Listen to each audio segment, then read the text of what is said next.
Hello नमस्ते।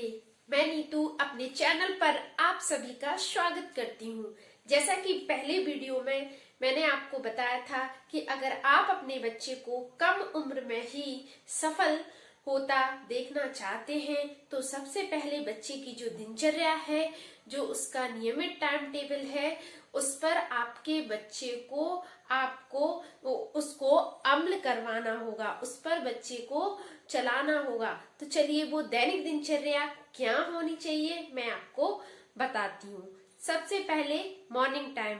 यदि आपका बच्चा 3 वर्ष से लेके 6 वर्ष तक का है तो आप अपने बच्चे के लिए सुबह मॉर्निंग में 6 बजे उठाएं। और यदि आपका बच्चा 6 वर्ष से लेके 10 वर्ष का या 10 वर्ष से ज्यादा का है तो आप अपने बच्चे के लिए सुबह मॉर्निंग में 5 बजे उठाएं। क्योंकि अगर आप बच्चे को 5 बजे उठाते हैं तो 5 बजे उठाने के बहुत सारे फायदे हैं, वो मैं आपको बताती हूँ। यदि आप अपने बच्चे को सुबह 5 बजे उठाते हैं ब्रह्म मुहूर्त में सूर्योदय के पूर्व, तो आपके बच्चे को पहला बेनिफिट ये होगा, उसका पहला लाभ ये होगा कि आपके बच्चे को दिन भर आलस नहीं आएगा। जो सूर्योदय के पहले उठते हैं ब्रह्म मुहूर्त में, जिसे हम अपना ब्रह्म मुहूर्त बोलते हैं, उसमें उठने से बच्चे को दिन में आलस नहीं आता है।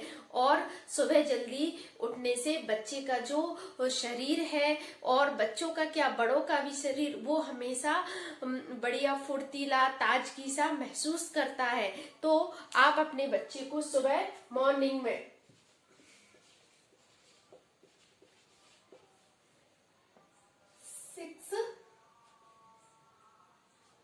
6-5 ये टाइम जो मैंने आपको बताया है 6 बजे का टाइम है। ये 6 बजे का टाइम है उन बच्चों के लिए जो 3 वर्ष से लेके 6 वर्ष के हैं, और जो 6 वर्ष से जो 6 वर्ष से जो बड़ा है और है बच्चे, उनके लिए 5 बजे उठाएं। इसके बाद आप जैसे ही अपने बच्चे को सुबह उठाते हैं तो सबसे पहले जो मदर होती हैं उनके लिए चाहिए कि हम अपने बच्चे के लिए जो सफलता का पहला स्टेप ले रहे हैं, तो अपने बच्चे के लिए सबसे पहले आप उनको उठाने के लिए टाइम निकालें। ऐसा नहीं कि आपके काम चल रहे हैं और आपने बोल दिया उठ जाओ चलो टाइम हो गया, नहीं। आपको अपने बच्चे को इस प्रकार से नहीं उठाना है। आपको अपने बच्चे के लिए उठाने के लिए शुरू में सिर्फ 10 या 15 दिन आपको टाइम निकालना पड़ेगा, 10 मिनट का, 20 मिनट का। और उसे प्यार से, जैसे आप अपने बच्चे को उठाएं तो उठिए बेटा, तो बच्चे जो सुबह से माँ के मुंह से इतने पॉजिटिव एनर्जी लेते हैं तो उनका पूरा दिन बहुत अच्छा जाएगा। और अपने बच्चे को सबसे पहले उठा के गले से लगाएं और उनकी जो पीठ को आराम से सहलाएं। पता है इसका भी लाभ होता है। अगर आप अपने बच्चे को इस तरीके से उठाते हैं तो आपके बच्चे के अंदर सकारात्मक ऊर्जा आती है, और सकारात्मक ऊर्जा आने से बच्चे के अंदर अगर किसी भी प्रकार का रोग या कुछ भी हो तो वो रोग या अब बच्चे का वही कम हो जाता है, और बच्चे के अंदर उस रोग से लड़ने की भी बहुत ज्यादा, ये सब चीजें जो हमारे पहले के वेद पुराण और जो ऋषि मुनि हैं उनके द्वारा ये सब चीजें हमें बताई गई हैं। पर आज हम इन सब चीजों को भूलते जा रहे हैं, क्योंकि हमें सबसे पहले उठ के आदत है हर किसी को अपना मोबाइल चेक करने की, सबसे पहले अपने मोबाइल देखने की। तो प्लीज अपने बच्चे को जब आप उठाएं तो उसे प्यार से गले लगाएं, उसकी पीठ को सहलाएं। उससे बच्चों को बहुत ज्यादा ही जो पॉजिटिव एनर्जी है वो मिलेगी। फिर इसके बाद आप अपने बच्चे के लिए हल्का गर्म पानी, जिसे गुनगुना पानी कहते हैं, गुनगुना पानी पिलाइए। आप उन्हें फिर बॉयल पानी पिलाइए, बॉयल वाटर 1 ग्लास। अब मैं आपको इसके बेनिफिट बताती हूँ कि अगर आप अपने बच्चे को गुनगुना पानी पिलाते हैं, सुबह गर्म पानी पिलाते हैं, तो उसके क्या बेनिफिट है, क्या लाभ है आपके बच्चे को। पूरी जिंदगी आपके बच्चे के साथ अगर आप ये हैबिट डलवा रहे हैं तो आपने उनका जीवन पूरी तरीके से सफल कर दिया है। बच्चे को गर्म पानी पीने से उनका नंबर 1 तो उनका इम्यूनिटी सिस्टम जो है वो अच्छा रहता है, उनकी रोग प्रतिरोधक क्षमता बढ़ती है। दूसरा, बच्चे को अगर टाइम नहीं है स्कूल में तो उसकी जो पानी पिएगा वो सुबह 1 गिलास, तो उसके दिन भर की जो पानी की कमी है वो उससे पूरी होगी। तीसरा, जो सुबह पानी पीते हैं उससे शरीर के जो आंतरिक अंग हैं वो धुल जाते हैं। चौथा, बच्चे का पाचन अच्छा रहता है। पांचवा, बच्चे के पानी अगर पर्याप्त मात्रा में पी रहा है अगर सुबह, तो उसकी जो पूरे सिस्टम है वो बहुत अच्छे से, शरीर के जो पूरे अंग है वो सुचारू रूप से कार्य करेंगे। देखिए, इसके बाद आपको क्या करना है, इसके बाद आप अपने बच्चे को ब्रश के लिए बोलेंगे कि आप बेटा चलिए ब्रश कीजिए, ब्रशिंग के लिए बोलेंगे आप। तो देखिए, जो आप ब्रश कराते हैं उसका तरीका भी आपका गलत है। ब्रश कराने का सही तरीका है, अधिकतर जो मदर से मैंने उनको देखा है कि वो बच्चे से बोल देती है चलो बेटा ब्रश करो। नहीं, बच्चे का जो ब्रश है आप पहले उसे जो गर्म पानी है उसमें उस ब्रश को डालें, क्योंकि जो ब्रश है उसमें भी बहुत सारे बैक्टीरिया होते हैं। अगर आपने उठा के पेस्ट लगा के बच्चे को दे दिया तो उसके जो बैक्टीरिया है उसके शरीर के अंदर चले जाएंगे। पहले आप उस ब्रश को धोइए, इसके बाद आप अपने बच्चे को दीजिए गर्म पानी से। फिर गर्म पानी में धोने से उसके कीटाणु खत्म हो जाएंगे, फिर आप अपने बच्चे को दीजिए। तो आपका बच्चे को ब्रश करने को दीजिए। ब्रश करने के बाद आप अपने बच्चे से बोलिए ये कि वो जो अपने क्रियाकलाप है आगे के वो फ्रेश होने जाए, उसका फ्रेश होके आए। फिर आप अपने बच्चे से बोलिए कि वो बेटे एक्सरसाइज करे, ज्यादा नहीं, 5 मिनट 10 मिनट या 15 मिनट आप भी करिए, ये आपके लिए भी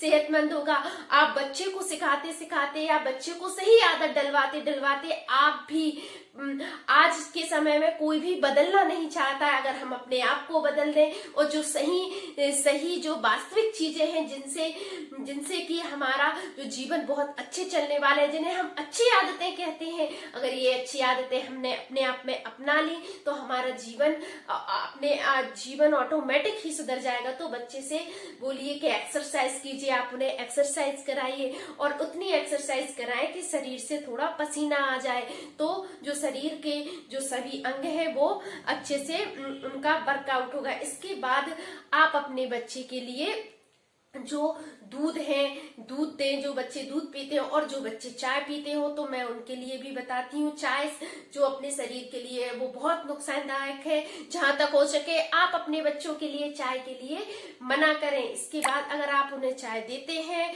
तो चाय के साथ बिस्किट दें, खाली पेट उन्हें चाय ना दें। अगर आप खाली पेट चाय देते हैं तो बच्चे के अंदर जो एनर्जी है, जो चाय पीने से जो एनर्जी होती है, कहो तो ये जो खाना है या ऊर्जा है उसको चाय जला देती है। अगर हम आपको सही तरीके से बताएं तो आप जहां तक हो सके बच्चे को चाय की आदत नहीं डालें, क्योंकि चाय की आदत नहीं डालेंगे आप तो कोई ऐसी आदत नहीं है कि हम अपने बच्चों की चाय की आदत नहीं छुड़वा सकते। क्योंकि मेरी भी 4 ईयर की डॉटर है, मैंने उसको चाय नहीं देती हूँ और उसने अपनी चाय की हैबिट छोड़ दी है। कुछ दिनों से प्रॉब्लम हुई, कुछ दिनों से समझाना पड़ा। जब वो छोटी सी बच्ची समझती है तो आपका बच्चा बड़ा है तो वो भी समझेगा। बस ये है कि जो मदर है उनको बच्चे को टाइम देना पड़ेगा, प्यार देना पड़ेगा। और जो मानिए एक प्रेम ऐसी चीज है या प्यार ऐसी चीज है जो बच्चे को, हर किसी इंसान को बदल देती है। तो आप अपने बच्चे को, इसके बाद आप अपने बच्चे को जो ब्रेकफास्ट दें तो उसमें क्या दें, ब्रेकफास्ट दें तो आप उसमें बच्चे के लिए जो अंकुरित अनाज है वो ही ब्रेकफास्ट के लिए चुने। कुछ दिन के लिए बच्चे को दिक्कत होगी क्योंकि हम ही ने तो आदत डलवाई है उन्हें जो जंक फूड खाने की, जो पोहा है, जो मैगी है और भी जो चीजें जो बच्चे के लिए सेहत के लिए अच्छी नहीं है, हम ही तो बना के दे रहे हैं उन्हें। तो हम ही को चाहिए कि हम अपने बच्चों की आदत को चेंज करें। और अगर बच्चा स्वस्थ रहेगा तो उसका मस्तिष्क बहुत तेज चलेगा, और तेज चलेगा तो बच्चा अपनी पढ़ाई अच्छे से करेगा, और पढ़ाई अच्छे से करेगा तो कम उम्र में ही मुकाम तो वो पा ही लेगा। तो जो ब्रेकफास्ट है उसमें आप अपने बच्चे के लिए अंकुरित अनाज, जैसे कि आप रात में दाल भिगो के रख सकते हैं, आप चने भिगो के रख सकते हैं, आप मूंगफली भिगो के रख सकते हैं। जो मूंगफली भिगो के रखेंगे तो जो भिगी मूंगफली है उसको खाने से जितना आप बादाम खाते हैं उतनी ही उनमें एनर्जी होती है। आप बच्चे को फ्रूट दें सुबह ब्रेकफास्ट में, एप्पल है, केला है, और हर सीजन में जो फ्रूट अवेलेबल होते हैं जो आते हैं आप वो फ्रूट दें। इसके बाद आपका बच्चा स्कूल के लिए रेडी होगा तो आप स्कूल जाएगा तो स्कूल में आपको लंच में उसे क्या रखना है तो मैं आपको बताती हूँ। आप उन्हें लंच में जो सब्जी, रोटी, सलाद, पापड़ यही चीजें रखें, क्योंकि हम अपने बच्चे को जो देंगे बच्चा वो खाएगा। एक दिन उसे प्रॉब्लम होगी, दूसरे दिन होगी, तीसरे दिन जब भूख लगेगी तो अपने आप खाएगा, वो खाएगा तो वो उनमें उसकी हैबिट होगी। तो प्लीज आप अपने बच्चों के लिए जो लंच रखें उसमें सब्जी रोटी ही रखें, बच्चों को सलाद रखेगा और एक फ्रूट भी रख सकते हैं। इसके बाद जब आपका बच्चा स्कूल से आता है तो आप अपने बच्चे के लिए जो स्कूल से आने के बाद आप अपने बच्चे को व्यवस्थित स्कूल से आने का टाइम भी उसके लिए बना सकते हैं कि आप स्कूल से आने के बाद बेटा हाथ धो, कपड़े चेंज करो। इसके बाद आप अपने बच्चे को जो दोपहर का लंच है उसमें आप अपने बच्चे के लिए दाल चावल दें। दाल खिलाने से बच्चे को प्रोटीन मिलता है। तो इसके बाद आप अपने बच्चे को बोले वो थोड़ा आराम करे, इसके बाद बच्चा थोड़ा रिलैक्स करेगा। इसके बाद आप बच्चे से बोल सकते हैं बेटा आपको गेम खेलना है तो आप गेम खेलिए, आपको पेंटिंग करना है तो आप पेंटिंग कीजिए, आपको टीवी वॉच करना है तो आप टीवी वॉच, और अगर उसको रीडिंग कुछ बुक्स पढ़ना या फिर कुछ भी उसकी जो रुचि है उसका काम उसे करने दीजिए। इसके बाद आप देखेंगे 4 या 5 या 6 बज जाएंगे शाम के, तो शाम के टाइम आप अपने बच्चे को सुबह यदि वॉक पे नहीं ले जा सकते तो शाम को बच्चों के लिए वॉक पे या टहलने की आदत डालें, या फिर आप ही उनके साथ अपने टेरेस पर टहल सकते हैं। इसके बाद आप अपने बच्चों से, जो बच्चे होते हैं वो ऑटोमेटिक ही अपना वर्क करने बैठ जाते हैं, समझदार बच्चे। और अधिकतर बच्चे करते ही हैं कि उन्हें स्कूल में वर्क मिला है तो आपका बच्चा वर्क में बिजी हो जाएगा। इसके बाद जो शाम का इवनिंग का टाइम होगा तो उसमें आपको अपने बच्चे के लिए चाहिए कि अब जो नाइट है, रात का डिनर है, तो उसको आप हमेशा बच्चे को 7 बजे के पहले ही बच्चे को जो रात का भोजन है वो करा दें। उसके क्या बेनिफिट है और उसके क्या फायदे हैं, क्या नुकसान है, वो मैं आपको बताती हूँ। कि अगर आप अपने बच्चे को जो रात का भोजन है अगर लेट देते हैं तो आपके बच्चे को वो भोजन बहुत हानिकारक है। अगर 8 बजे दे रहे हैं, 9 बजे दे रहे हैं तो आपके बच्चे को यही आदत डल जाएगी पूरी जिंदगी, जो उसे पूरी जिंदगी परेशान करेगी।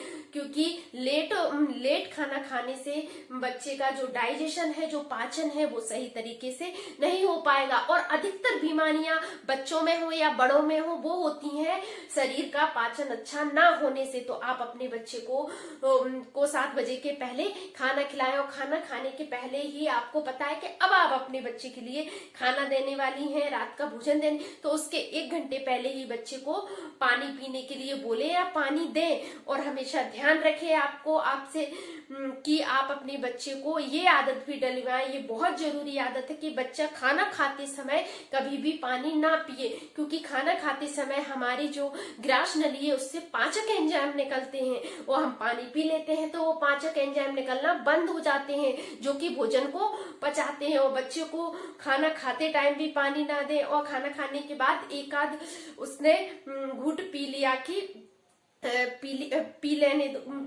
के बाद कि वो जूठा ना हो। इसके बाद आप है ना बच्चे को खाना खाने के 20 मिनट बाद ही पानी दें, क्योंकि तब तक उसका भोजन पूरी तरीके से पच जाएगा। और अगर आप अपने बच्चे को 7 बजे के पहले खाना खिला देते हैं तो आपका बच्चा अगर 9 बजे सोएगा तो तब तक उसका खाना पच जाएगा और उसे पानी पीने का पर्याप्त समय मिल जाएगा। इसके बाद आप अपने बच्चे को 9 बजे तक सुला दें। अभी आपका बच्चा छोटा है, बड़े बच्चे भी हो तो 9, साढ़े 9, 10 बजे तक वो सो जाए। और सोते वक्त आप अपने बच्चे के लिए जो दूध है वो जरूर दें, क्योंकि बच्चे को रोज दूध दे। अगर आप अपने बच्चे को रोज दूध पिलाते हैं तो दूध पीने से बच्चे की जो हड्डियां हैं वो मजबूत होती हैं, और आपके बच्चे को जो 7 प्रकार के और पोषक तत्व हैं वो भी दूध से मिलते हैं। तो जब आप अपने बच्चे को सुलाएं तो आप उसे दूध पिलाकर जरूर सुलाएं। अगर आपके बच्चे का आप ऐसा नियमित दिनचर्या रखेंगे, सही तरीके की दिनचर्या रखेंगे, तो आप मानिए कि आपके बच्चे का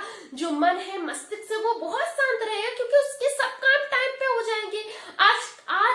आज जो भी है परेशान है तो वो इसी वजह से परेशान है कि उसके सारे काम टाइम पर नहीं हो पाते, और जो अदर एक्टिविटी है उसके लिए उन्हें टाइम नहीं निकाल पाते। अगर आपके बच्चे की दिनचर्या सही होगी तो उसका हर काम टाइम पे होगा। और दूसरा, वो जो अदर एक्टिविटी सीखना चाहता है, दूसरी कलाएं सीखना चाहता है, दूसरे क्षेत्र में जाना चाहता है, तो उसके लिए उसको अध्ययन करने का भी पर्याप्त उसे टाइम मिल जाएगा। इसीलिए मैंने जो पार्ट फर्स्ट बनाया था वीडियो का, वो इस पर्पज से बनाया था कि उसमें आप दिनचर्या की जो वैल्यू है वो समझे। और जो पार्ट सेकंड में अभी लेके आई हूँ वो इसलिए कि बच्चे की इस तरीके की सिस्टमैटिक दिनचर्या हो। अगर आपको मेरा वीडियो पसंद आता है तो प्लीज इसे लाइक कीजिए, शेयर कीजिए, और मेरे चैनल को सब्सक्राइब कीजिए और बेल आइकन पर प्रेस कीजिए। मैं इसी प्रकार के वीडियो लेके आती हूँ।